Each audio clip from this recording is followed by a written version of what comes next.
as I left the hospital and I left the atmosphere and I saw the clouds. I was going higher and higher and higher, and I can see everything far and wide. And then I see this vortex. It was a wormhole, and it just kind of attached itself to me. And I knew right away that's probably where I should go. I just trusted it. I just surrendered, and I believed that's where I had to go. And it just started taking me faster and faster. But within it, I was able to see lights and colors, and I was able to see memories and thoughts, and everybody, what they were thinking, what they were feeling, all the things that I left behind, all the people that I've hurt, all the mistakes that I made. And then I started to contemplate on this life and what I'm leaving. And when that started happening, I started going faster and faster, but into a void.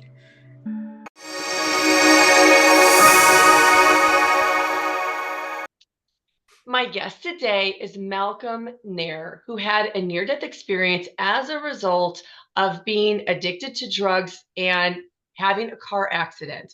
But maybe even more incredible than Malcolm's NDE are the lessons that he brought back and the secrets that he has uncovered about how to heal himself on a cellular level. If you've heard about Joe Dispenza, then you're on the right track. But this is going to be a little bit different because Malcolm believes that we are all living a fraudulent life.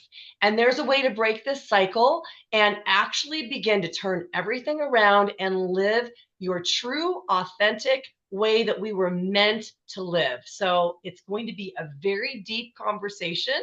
Buckle up. Welcome, Malcolm. Thank you so much for joining us today. Thank you for having me.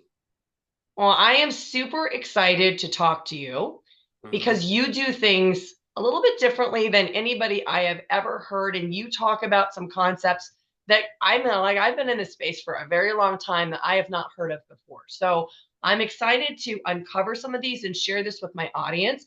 But before we do that, since everything really hinged on your near death experience, will you just tell us a little bit about what your life was like before the near death experience happened? My life was full of like turmoil and chaos. I had my parents being married for a short period of time, and they divorced when I was about 1 years old. But during that time, they were in a very toxic and abusive relationship. I undertook hypnotherapy, and I remembered being in the womb, but I knew from stories my mom would tell me, and other family members, of how my dad used to abuse her and kick her and punch her in the stomach. And my mom would tell me how she drank bleach to try to kill me, and I didn't end up dying. I survived, but just I felt really cold, before I was born. And then when I was born into that type of abusive alcohol lifestyle, and quickly when they divorced when I was 1 years old, my mom remarried to my stepfather, and he was an abusive alcoholic to himself. And I witnessed my mom abuse him growing up. Like, I've seen her take choppers into his head, being stuck, blood just gushing out of his head. And being traumatized, I had to babysit my 1, 2, 3-year-old sister while she'd be my mom would be working 14-hour shifts at the airport. And so she was a single mother. So she would always kick him out, and he'd come banging on the door, trying to tell me to let him in. And I was only like 5 years old. I remember putting my baby sister into the crib and playpen and stuff like that. And it was in Burnaby, and I grew up in Vancouver, so I lived in so many different areas. I grew up in Hastings, Campbell and Hastings, and Burnaby.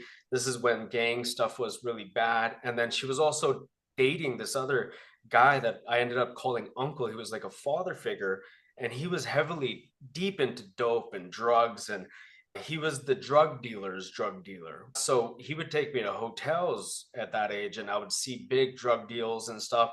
And so there were like many men in my life. And so I witnessed that, but I witnessed the abuse my mom carried, and she would abuse them because she held on to resentment from my father and stuff like that. So she came from a broken mindset as well. And then when I would visit my father every summer holidays out of the 3 months out of the summer or whatever, I would go and I had a stepmom. And that stepmom and my father, the way they parented me was full of rules and regulations. I wouldn't be allowed out. I wouldn't be allowed to play with friends. If I was a minute late from school coming home, I'd end up getting beat and watching my older sister get beat till we'd cry, but we weren't allowed to cry. So we had to learn to tolerate pain and without crying. So I'd watch her get beat first and then I'd be second. And I just grew this tolerance of dealing with pain and watching abuse. And I've seen him abuse his wife and throw her into the walls and big holes. And he would drive like 120 kilometers an hour, being drunk, passed out at people's homes. And then we'd all end up getting in the car and we were just little kids. And I was just a little kid and he would be driving that fast with lights. And I tell you, when, like everything manifests, like our paradigms, our cycles, our memories, it all creates who we are. So I remember living out these cycles in my personal life. So as I grew up and as I got older and older, I became very defiant. I became a rebel. I became very toxic and bitter and rebellious against my family. I ran away from home by the time I was 12 years old. I got into drugs and alcohol and smoking cigarettes by the time I was 8 years old. So when I was 8 years old, I was a chronic smoker and I used to do drugs and smoke weed. And I was doing alcohol and I knew about sex and toxicity from older cousins visiting back home where my family's from Fiji.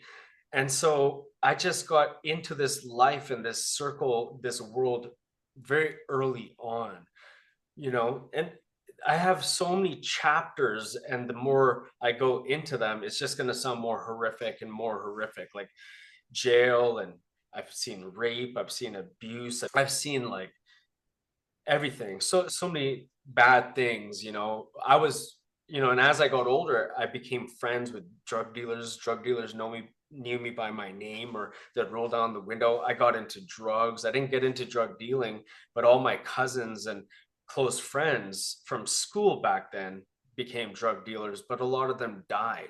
And a lot of my cousins and affiliations that I had as I was growing up, getting older and doing life, ended up dying. Like my two cousins died, my some family friends and friends end up dying and getting into gang related things, getting busted. So I just observed so many things early on. And but even personal, by the time I was 18, I was raped by a man when I was 18.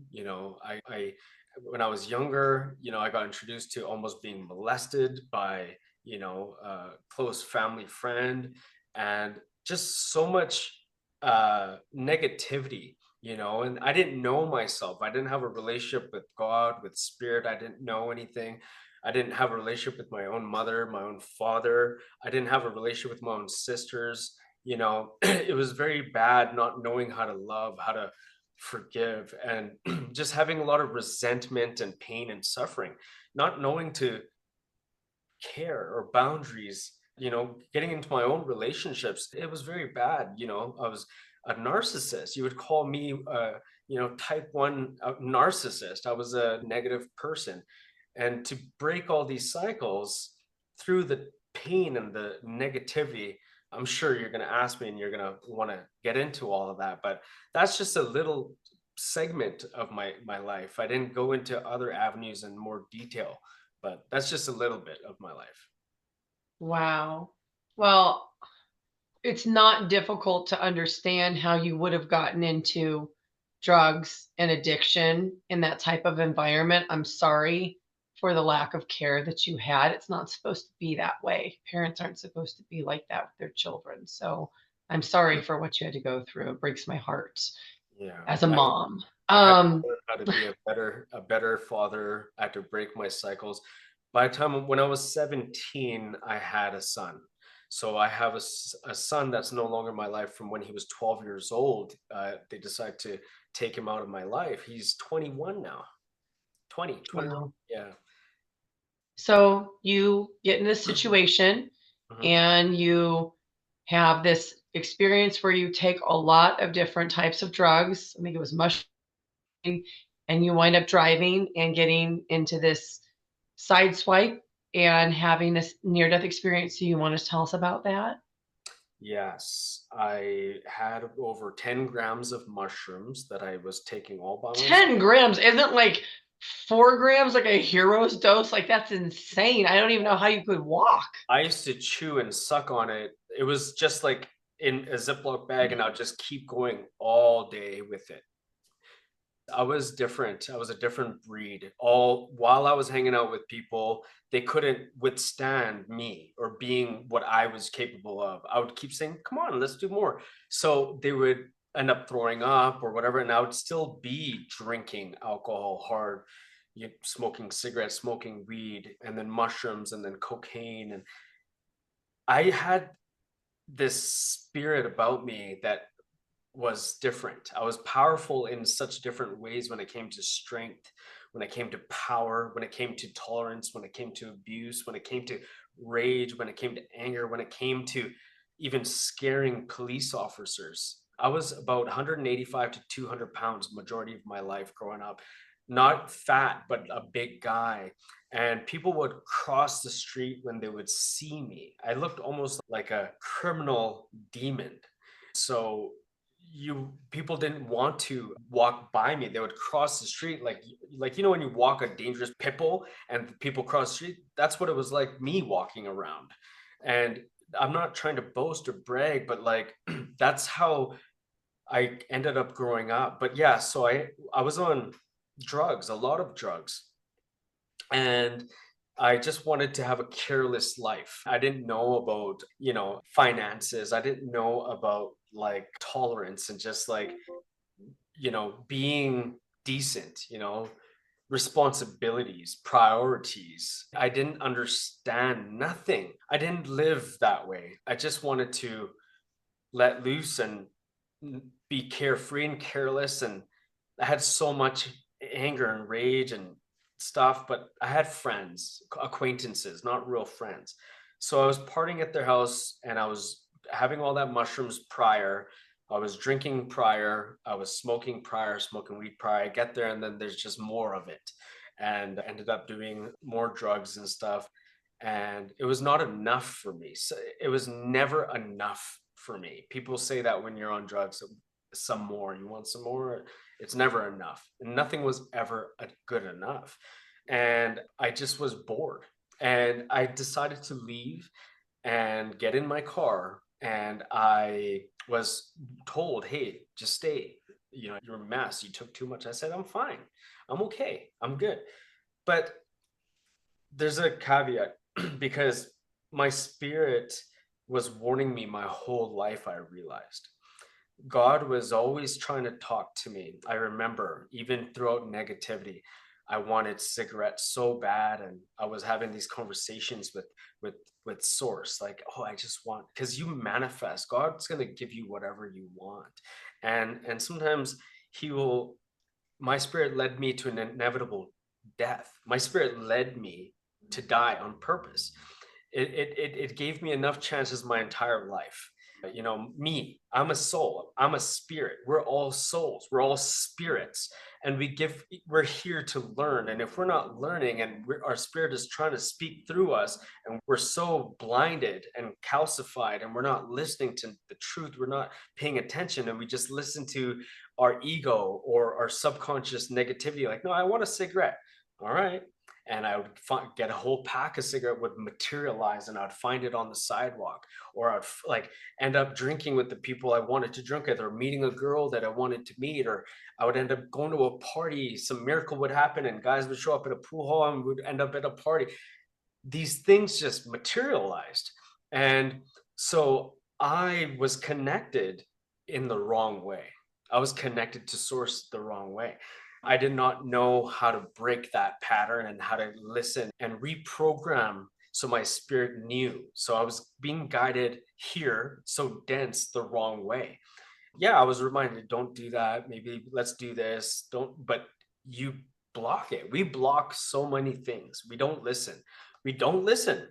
And so this bang in the head, this over 120 miles an hour, I keep saying kilometers, I hit a house head first. I hit a house and I ejected out of my vehicle head first.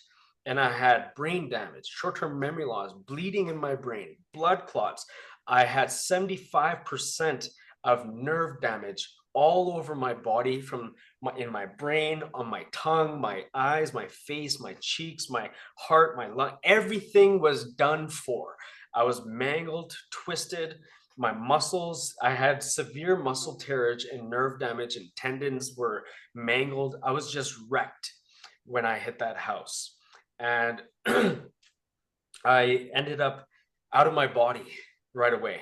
And I ended up immediately having this ability, this ability that I didn't know before, that I have the power to see all things and come in and out of my body and fly, I guess, fly or spiritually go anywhere you want and be at all places and see at all places and hear at all places and think from all places and pick up frequency and sounds and thoughts from all places. And that's what started happening right away when I hit that house and my body was done. So I looked at my body and it was more than halfway out of the SUV, crushed. The hood was all the way crushed into the house, the corner of a house, and the car was just wrecked. But I was trapped between the steering wheel, my knee, my tibia broke, and my lung collapsed, and I had just so much more broken things or whatever. And there was a family inside, and I hear the son. I hear him from his thoughts, his subconscious. So before he woke up, he thought there was a bomb that went off and he was scared and nervous, and he woke up and I'm in his thoughts, and he gets up and I can hear him go to his mom in his mind. Then he goes to his mom, and then his mom wakes up. What was that? What happened? You know, did a bomb go off, or what is that earthquake? And then they go outside and they go, and they see me and they're like, this, that poor child, that poor kid, what would we do? I don't know if they pulled me out of the vehicle. I keep, from my first interview, I thought that's what it was until I understood more of what I was always doing. So I came back, my spirit ended up coming back into my body and I dragged myself out. And my body was actually positioned and found on the passenger side of the vehicle, and the battery was out, my shirt was out into the engine, and blood everywhere. So the way my body was found in the investigation, nobody could put a finger on.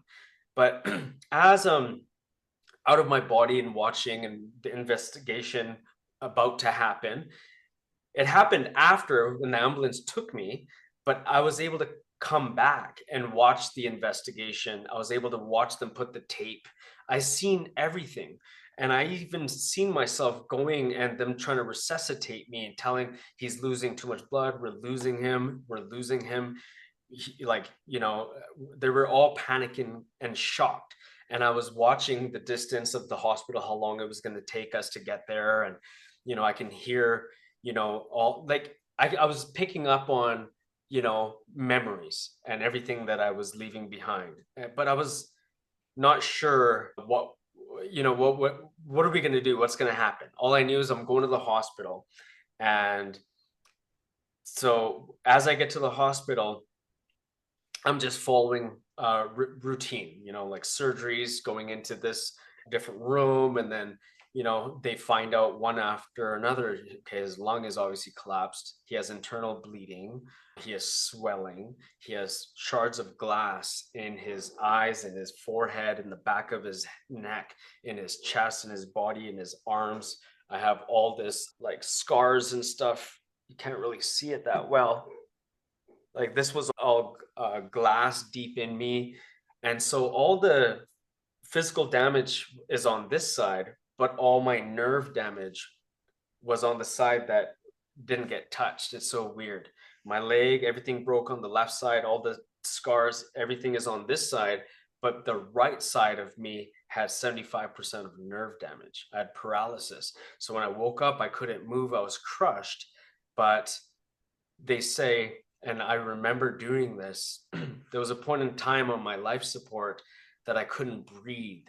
And through telepathy, or being telepathic, I was able to send signals to my mom's brain or into her head that I'm thirsty, come check on me, just come and see what I need. So she came, but before she came, I took off my neck brace and my breathing tube, and she screamed and yelled at the nurses and everything. She started crying, and but she said he needs water, and so they said we can't give him water, we can only give him ice chips, because she kept begging and asking, he needs it. They're like, how do you know? I just know he's my son, right? So but I was sending her those signals, right? And I was doing that later on as well.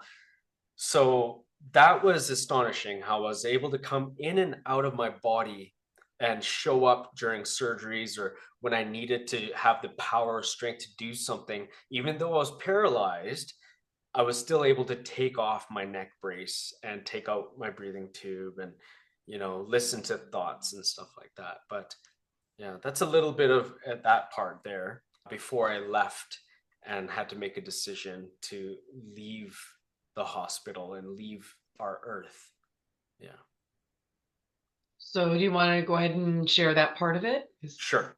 Yeah. So they realized that, obviously he's responding. So they told my mother that, you guys as a family should make a decision to unplug him. These are signs of him responding. It's a good thing. And so my mom said, okay. And they took their time. And before they made a decision, she came into the room. And as she was going to unplug me, in that same moment of her taking out the plug, my spirit knew right there and then that I had a mission, something else to do. And that's when I left my body, or I was already out of my body, but this is when I left the hospital. And I left and I started floating away and being pulled like a calling, like gravitationally pulled to my destiny, what I was supposed to do. And so that happened slowly at first as I left the hospital, and I left the atmosphere and I saw the clouds, and I was going higher and higher and higher, and I can see everything far and wide.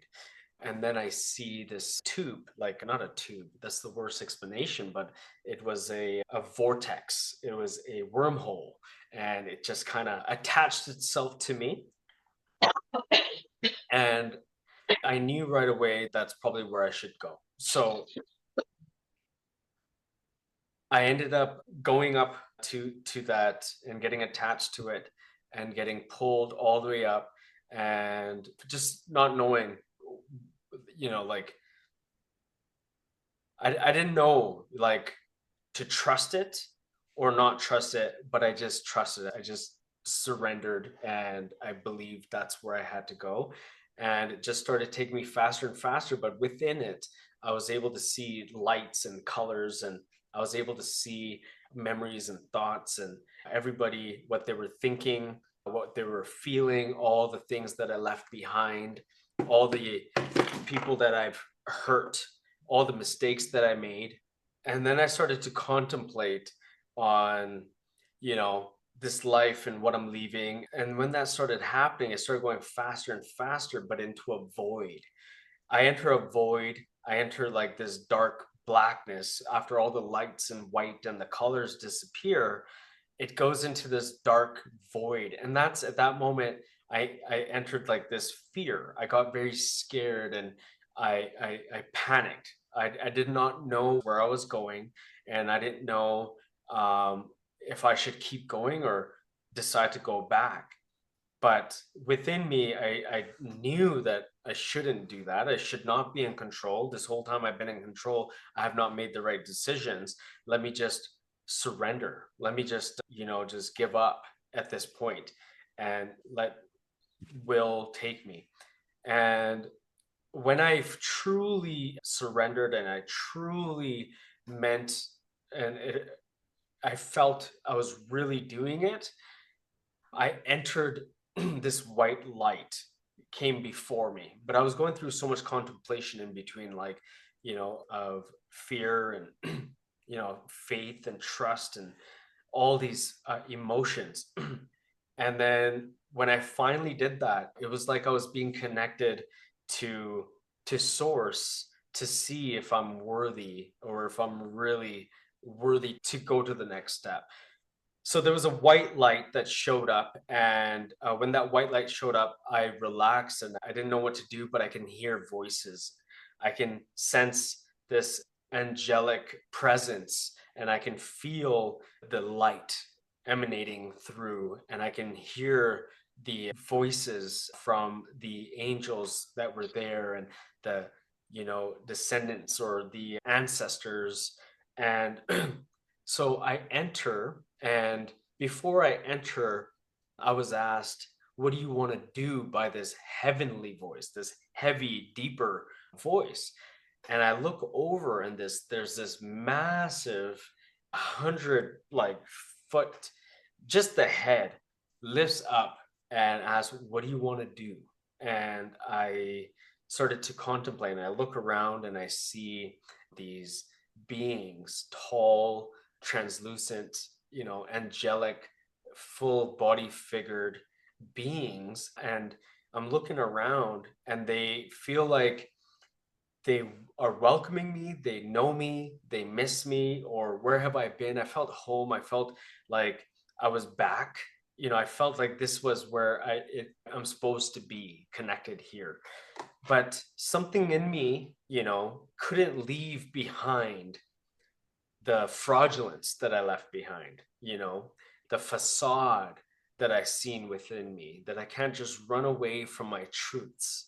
I have to face my fraudulence. So I seen who I was, what I did, how I treated people wrong, how I left everybody hanging, how people would perceive me, how my son would perceive me, how I didn't even have an education. I was a dropout. Like, my education was so bad that I barely made it past like grade all grade school. Like, I barely was doing good in grade 3, 4, 5, 6. I left grade after grade 6. I didn't finish school after that. I did upgrading in college afterwards to catch up and do some upgrading, but my educational background was tormented, was so poor because of my dynamic and the life that I had. But nonetheless, I seen all that, and I said, I got to go back. I want to go back.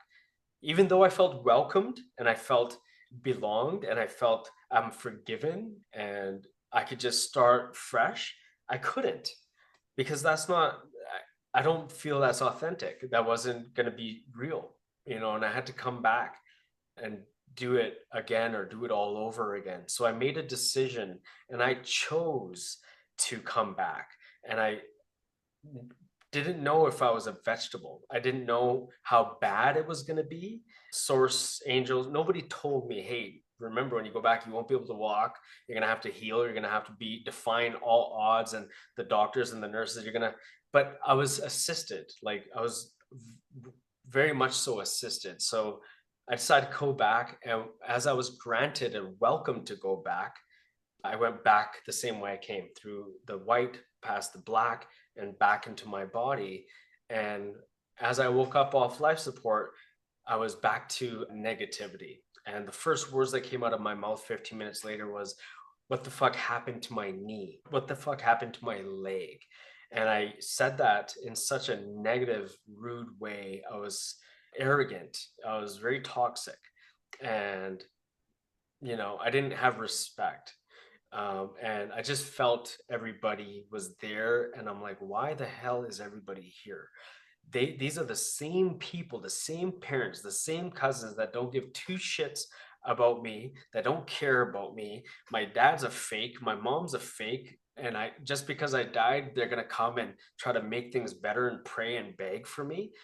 That was my mindset. So when I'm saying that, it's coming from that mindset, like, like, forget them. But the F word, like, forget them, right? Like, they think they could just my whole life brush things under the carpet, and they think I'm just gonna let this one slide. I became more powerful. I became more scary. I became more of everything that you thought I was. I became more. Like, I could literally do something when someone's trying to touch me and they would fall to the ground. Like, I remember I did that a couple times, and I didn't realize like what was going on, how powerful I was. This inner strength, I didn't know how to control it. I would blood pressure monitors, I was throwing them through the roof, and they were panicking, getting scared, but I'm like, just relax, and I'll laugh at them, and I'll be like, just watch, and I would relax and I would bring it back down, you know, just doing things like that, and just kind of being able to hear the nurses and doctors have conversations, psychologists, because my family complained and they wanted me to see a psychotherapist and said that I'm mental, I'm a narcissist, he's messed up, you know, try to work with him, talk to him. And I was able to just kind of manipulate a lot of things. But I'm sure you want to know, like, when's the transition? When did you change? Like, I need the questions so then I can. Yeah, no, that's valid. So before we go into that direction, I have questions about your near death experience I want to Okay, ask. sure. Okay, so one of the things that you mentioned is that you were out of your body for quite a while. You were hearing the thoughts of the people who lived in the house. You were Yes. seeing the activity of the Yes. responders who came to help save you. You're following the ambulance. You're all over the place. Yes. So you must have observed conversations, positions of people. Were you able to go back and talk to anybody and get confirmations about what you saw when you should not have been able to see anything? Yeah. So I remember I really needed to know. So I went to the Care West Rehab Center that I was discharged to from the hospital. And they had all my records, all the images, because I was not provided nothing. No family member took pictures of anything. I don't have images till this day, but I remember then going to the hospital and them showing it to me. But I don't know if they released it, gave it to me, and then I ended up losing it over the years. But I seen like the severity of the trauma that the nurses, and I remember them saying, yeah, your case. Plus, for like a year, I would always go to the specialist, like the nerve damage specialist, the brain specialist, the heart specialist, the lung specialist, the leg body specialist, physiotherapist specialist. I was going to see specialists, not just regular doctors and stuff. I was seeing the specialist, and they did not know what was going on with my body and my anything that was happening through my healing process. They had 12 other doctors that followed me around and used me as a case study, and said each day that I was coming, I was healing, but they didn't know what was healing me because they weren't healing me. I was doing with my mind and my connection and everything. I was able to heal much faster than what anybody has seen. And they said that you shouldn't have survived this. You were crushed. You had a house. You're paralyzed. We worked on your leg. We worked on this. We did this. Your lung was collapsed, and you recovered that within a day. Nobody does that. You healed your leg within 3 days, and you told us you're going to walk, and we were mad at you, but you walked. You got up and walked, right? Like, you proved to us. Nobody believed me. They didn't like me. They wanted me to lay down. I said, no, I'm healing these blood clots. Just what? They laughed at me, and I healed it. I took myself off of pharmaceuticals. I took myself off medications. I took myself off of blood thinners when they said you're supposed to stay on blood thinners so it doesn't travel to your lungs. I did it to my mind body connection. I said, no, I'm dissolving this. I chose life over death the right way by choosing to come off of pharmaceuticals. that were meant to keep me alive. So I potentially could have died coming off of these brain trauma medications for nerve damage and stuff, and for the blood clots and the painkillers that I was on and a bunch of stuff. I flushed it all down the toilet because I was contemplating suicide, because I was going to hang myself on a tree. I was suffering with depression and PTSD and stuff like that, and anxiety and suicidal thoughts. And, I had a young child. I was in a relationship and I was going to jail. I was breaking cycles while I was going through healing and trauma. Remember, I said I was a narcissist. I was abusive. I was going to jail. I was always arguing, fighting, moving from house to house. I was still that bad guy trying to fight the court case. I had a criminal record, 7-year criminal record. I had over 14 to 20 records of assault and abuse and fighting with bar bouncers. And my record was bad back then. And I lost my license. I had to show up in front of the board, and I had to use this mind power to, like you asked, was I able to listen to thoughts and hear and do things? And yeah, but No, to no, answer your what I first wanted to question, know, yeah, is, were you able to get confirmation yes, that through the anything healing. that you saw, like you talked to somebody and you're like, you were here, you said this, and they're like, oh my gosh, how did you know that? The Oh reason yeah. I'm asking is because when people watch these experiences, Malcolm, Mm, it's sometimes hard for them to understand because they didn't have this experience and they're yeah, looking for the reality. They're looking for the yeah. checks that I are love like, that you're yes, doing this that. is real. Okay, I love that you're slowing down and getting to that, because I do look at the comments and people like, oh, okay, so let's give some validation there. So yes, the investigation, they were harassing to investigate me, and they knew, and they said, why was your body on the passenger side? Why, you were the driver? Why was your body on the passenger side? Was anyone driving with you? Right? All this kind of stuff. But the people's house that I was at, the friends, they said, no, you drove off. We watched you. Like, nobody took you, nobody drove you. So, and I'm sure they reach out to me or they tell me. So the validation is there that I was the driver, but I was on the passenger side. I was going over 100 miles an hour. That's validated. My lung collapsed. I healed it within a day. I walked out of all of this is proof in the hospital. My surgeries, my x-rays, everything is in the hospital.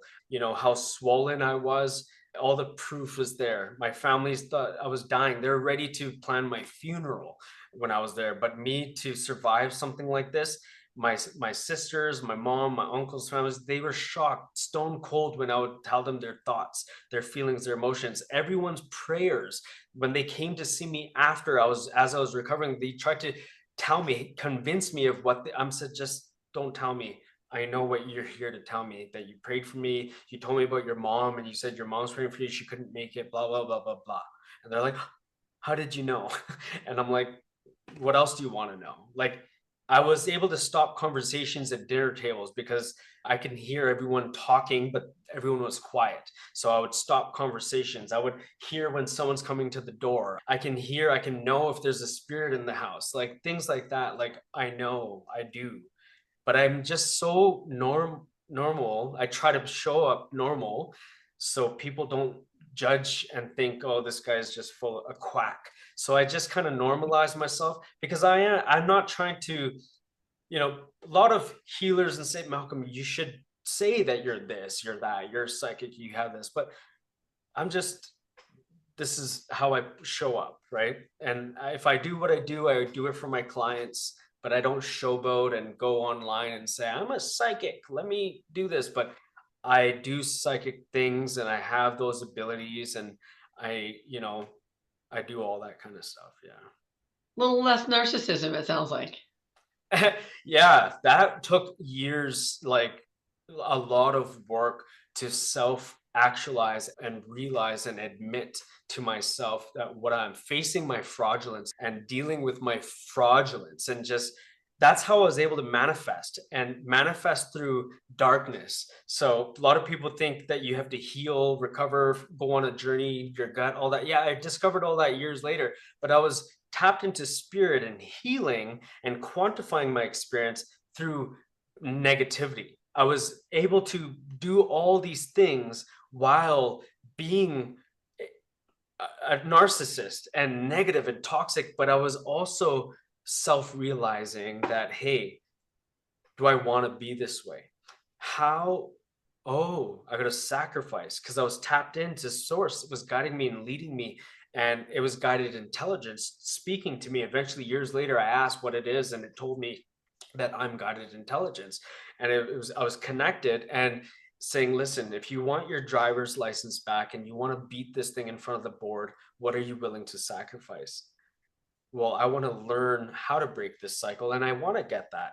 So what do I have to do? So I had to just pay attention to the way of living, the act of living in this matrix, in this game, in this whatever hologram energy frequency that we're in.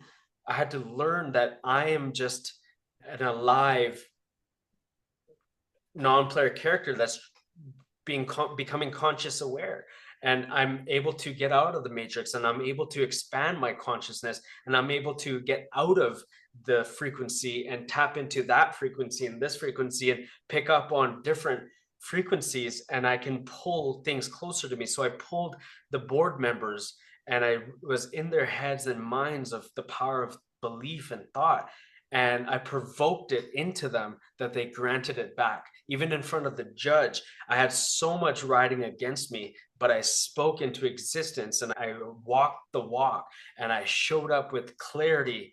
And even though they said you have brain damage, you have this, and my act with my older son, he was only 5 years old at the time, maybe 6, I don't know. I had so much against me that I was losing him, losing everything, that I was able to get everything. I was able to win for once in life. And Mm. in the past, I was losing. I was only losing and going down. I was labeled. I had a criminal record. So I was rewriting cycles, patterns, and karmas by walking my truth through the fraudulence. So I was, Well, you've mentioned fraudulence a couple times. I want to stop you here because I think it's really important for the people that are watching so that they understand what you mean by that before yes, we go any further. So, I alluded to this in the introduction of you that we're living a fraudulent life, and yes. fraudulent can have a couple different meanings. So, what does it mean when you're saying this from a soul and a human versus your human perspective with the fraudulence? So my spirit was tainted and I was even a fraudulent soul. And I came back and I realized that if my soul needs help, it's the student of life. It's the one that needs this reviving, that it no longer wants to be fraudulent. How can I walk in this physical realm to assist the spirit that's inside of me? And so that's what I had to do, is do two, three things all at once. Was not just look at the physical fraudulence and the mental fraudulence, but the spiritual fraudulence, the fraudulence that's within me that is having the hard time to change, that it knows, hey, you're smoking, you have pneumonia, you're spitting fluids everywhere, but you're a spirit, you can easily stop. But why wasn't it stopping me? Why, how did it come into my body, take out my neck brace, but it can't help me here? What do I need to do to help? So it's a lot of strenuous pain and suffering. You're going through the pain and suffering again. You're reliving it. It's like, you're abusive, but in the abuse, you're self realizing as an abuser. And you're self actualizing that, hey, but how can I show up differently? Or you introduce your pain differently, the pain and suffering that you have, instead of looking at it as like, oh, my damn leg, oh, it hurts. I would accept it differently. I would appreciate the fraudulence, the anger, the rage deep within my body differently. I would understand the anger, understand the narcissism, understand my characteristics and traits and what I have to do step by step. And how do I walk into a new version of myself while trying to become a new version? Like, like it's just, it was a lot of work. It And sounds like it. It really sounds like it. And what's incredible about this, though, is that when I do these interviews, I'm trying to find the gold nuggets. I'm trying to find these practical things that somebody has implemented that the people watching can be like, wait a minute, okay, this is what they did. So will you go into a little bit more detail about yes, how you begin to heal things at this cellular level? Because this is the incredible part. Joe Dispenza talks about this, but he does it through meditation. Not yep. everybody can meditate. It didn't sound like you were meditating to me when you No, I described wasn't it. meditating. I didn't know who these people were until years later. So I was already doing all of this and coming up with my own methods and what I was doing, but I didn't know how to put it into steps. Now I do. So, anyways, what we need to do is we need to accept it. We need to admit our mistakes. We need to look at them as mistakes. And a lot of people can tell you whatever. You watch shows, podcasts, and they say, no, it's not a mistake. You're a spiritual being. No, it is a mistake. It's a fraudulent. It's something you have to accept and own. Just like when I was raped and I was abused, or I abused, or my mother was abused, or she was an abuser, or she was not the best mother, I wasn't the best son. All of these ways we look at things, we just have to admit it. Just admit it. Just flat, simple, truly, wholeheartedly accept, embrace, and admit it without any justification. And what really taught me that was taking several, like I took 14-week courses on boundaries, on expectation, on relationship, and understanding perspectives. I did a lot of research and a lot of work on understanding the perspectives of 25 individual women and 25 individual men. You have to get into the brain of yourself and others. You really have to expand your consciousness. You can't have your one perspective when you're trying to work on something. You have to be very chameleon like. So, but if someone, let me just help make it a little bit easier. So, just if you can find what you are happy about, or what makes you grateful, you can transmute the anger with happiness by taking the joy, filling your cup, letting it overflow, and focus it towards a pain and suffering, or a fraudulent scene in your life, or past experience you've had, and just keep exchanging, but recognizing and walking in a new light.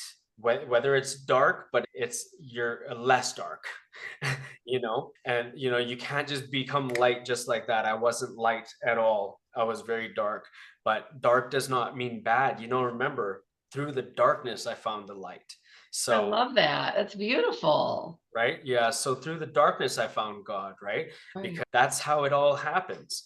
And if you can find that peace and that stillness in the darkness, then we can grow out of that, right? But we have to Yeah. recognize, we have to admit, we have to accept, we have to surrender, we have to be mindful. You got to learn, practice breathing mindfully, walking mindfully, looking at trees and rocks and plants as breathing entities. You got to be mindful and graceful. You got to go through these rituals and practices, and you got to become that. And when rage happens, when road rage, when anger, when you snap, you have kids, you have whatever, just come back, collect yourself, and remind yourself, okay, how far did I go off the rails?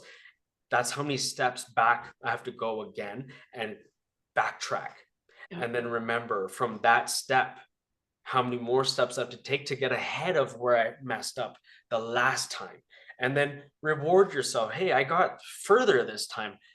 Oh, now I recognize, because I'm more mindful, I'm more aware, I'm more present, I'm breathing, I'm going to bed a certain way, I'm waking up so now you're reprogramming. You have to reprogram and rewire your consciousness and your subconscious, and until your subconscious becomes that reminder, because it's on autopilot, auto suggestion. So you have to constantly make sure that you remind yourself that it's all a super intelligent, conscious thing. And it's only been tampered with, and we can untamper it. We can fix it. We can do so many things while we're going through what we're going through, right? Oh, that's an amazing, helpful example of how it works and how you did it. And I think people can really attach that. Obviously, there's a little bit more to it. And I know that you teach some things. So we'll get into that in a little bit. But I have two more questions I really want to ask you. You Sure. mentioned when you had first gotten into heaven that you were asking if you were worthy to take the next step. So you're back in your human body now. So I don't know if you can really answer this, but from your spirit perspective, when you were saying, am I worthy to take the next step? Do we do certain things by coming here to this earth that allow us to then move to a, and I don't want this to be perceived as good, better, best, because it doesn't work that way on the other side, but to a different realm, to a higher realm, to a Yeah. next platform, and tell us what you know about that. Absolutely. I think I misjudged the forgiveness, the love, the harmony, the acceptance, and the joy and bliss for it's okay, you're forgiven. But it would have undermined my memory. My spirit remembered everything. My spirit was the biggest judge. It was a part of the ego mind. It was a part of the ego spirit. It's not separate. We're one. It's one. We're all conscious. Our body, everything is conscious. But yeah, the flesh will die, but as it's here, it's conscious, right? Our cells, our organs, everything is alive, right? But when I left, I just knew that I was going to see this again. And I didn't fix nothing. I didn't correct nothing. And even now, I'm not perfect. I make mistakes. So, What are you talking about? so, that's what I knew, that it would have been like I would have been in line next to the rest of the angels, and I would have my head down like the rest of them. And I knew that if I could be an angel, I am an angel, I am a spirit, I am a God, that I'm going to choose to stay alive and go through the suffering again. That's crazy. Wow. Well, and who wants to go through that and do that again? So the more that we can refine, and as you said, be present, like be in the present moment, be awake to what's going on Yes, around us, and the I guess the consciousness of everything around us, right? absolutely. Like when I came and I woke up tenfold, I woke up to so much more than what I thought the life review was. That surviving an NDE. There's so much more to us than that. There's so much more to what we can do here. We can do so much. We can create, we can materialize, we can heal, we can send signals. We can, if you have a boyfriend or a girlfriend, you can tell her, hey, go get me some good, healthy chocolate milk. And the next thing you know, she'll go bring it, or he'll go bring it. Like we can do this. I do it. I do things like that. And it works. You just have to cleanse and clear some things. But in the beginning, I wasn't cleansed. I was still eating McDonald's and A&W and all that crap, and fast food and junk and candy and pop and doing drugs. But I was still recognizing my fraudulence. You got to realize you're a spirit. That's it. You don't have to be spiritual. You don't have to do acts of spirituality. I but when you get better and better, then you could do practices. But I wasn't. I was just aware that what am I? Am I am source. I'm spirit. I'm God. I am. And I'm healing. And I'm going to do this. I'm going to do that. I'm going to do this. I'm going to do that. And let people, the naysayers, laugh. And while you just trust and believe and create your own destiny, you know? That is so powerful. That's really what this channel is about, helping people connect to the power that they are. I am so happy you shared that with everybody. I think that's So meaningful. Yeah, Wonderful. thank you. So, Malcolm, the people who are watching today, I know people are going to want to connect with you. So, why don't you tell us a little bit about what you've done? Because you've really taken what you've learned and you've cleaned up your whole life. And I know it sounds to people listening like this happened overnight. It didn't. This was a process. You worked your ass off to get to where you are right now and with what you know and what you've implemented. So, tell us a little bit about that. I have practiced and I have programmed, and I don't just let kids be kids, because I was allowed to just be a kid, and there was no teaching, no guidance, no lessons. So I do all of that for my children.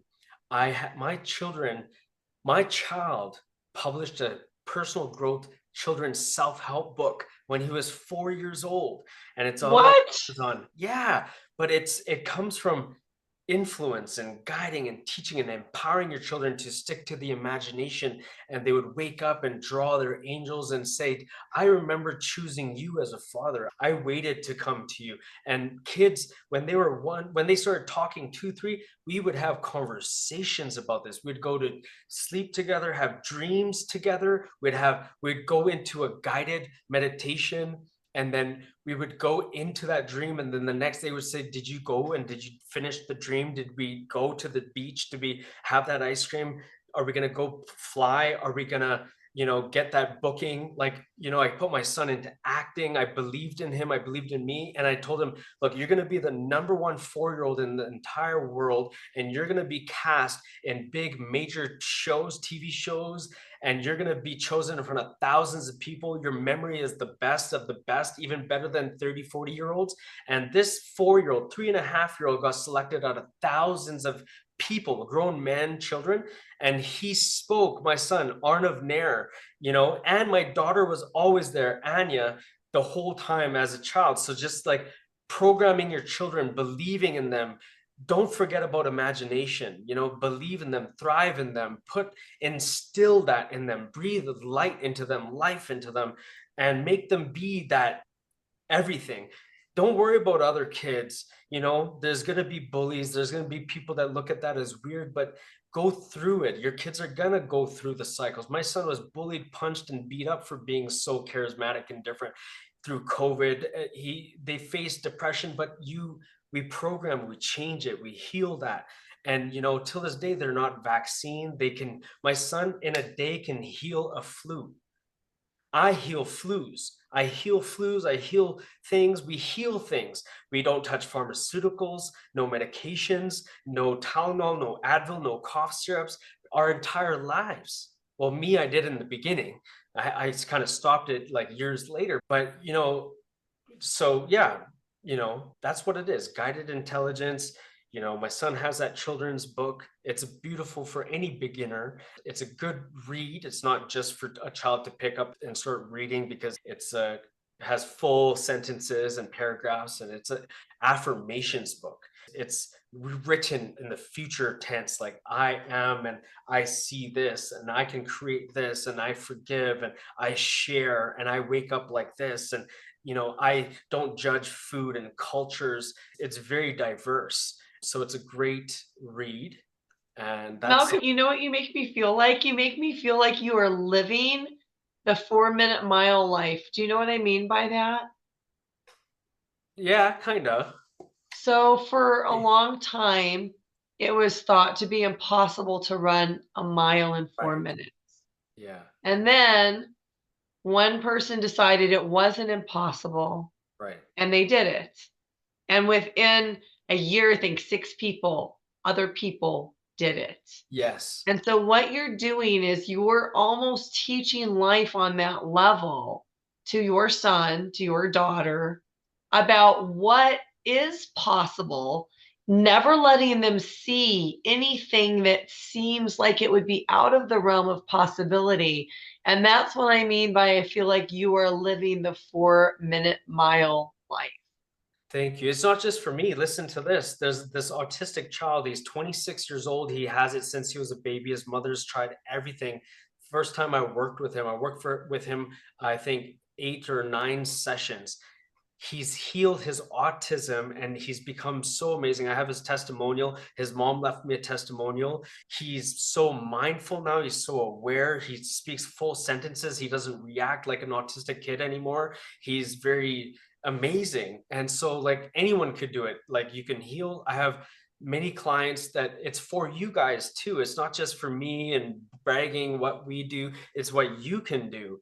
So yeah, like you guys could do it too. Everybody can have this. The experiences are for my clients. They say it all the time. Oh my God, this is happening. I have 3x this. I'm healing here. This is happening with my family now. So it's not just about me. I don't want to just make it about me. It's about Right. reminding everybody. I came back and I realized to get into this work is for all of us can have that and we should do it. And it's hard. And we're going to go through judgments and ego. I have clients that I can read their mind. They're like, oh, I can't work with him. I'm not going to work with him. He's brushing me the wrong way. But when you make it through that and you take the guidance and you push through the discipline and the coaching and the mentoring, because I do it all, and the healing, everything, then that's your test. It's like I'm helping you through your fraudulence while you're going through the judgment and the ego, because I'll pull it out of you, but I'll help you. I'm not just here to pull it out of you and let you sit with it, but you got to learn how to do that. We got to learn how to jump off the cliff, dive into the cold water, fill up the tub, and I had to practice these things to reenact what it was like to have a near-death experience. So I'd fill up my tub with pure cold water and just die again, like go in there and be like,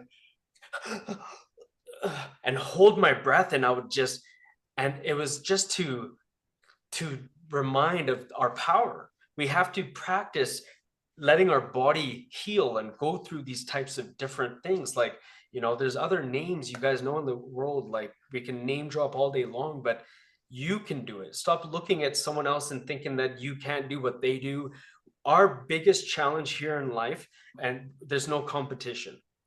No one is your competition. You are your biggest competition, because your spirit's going to expose to you who you've been looking at, who you've been thinking of, and what you've been judging, what you've been thinking. So let's, do it together. I'll show you. We'll confront each other. Well, where do they find you to do this with you?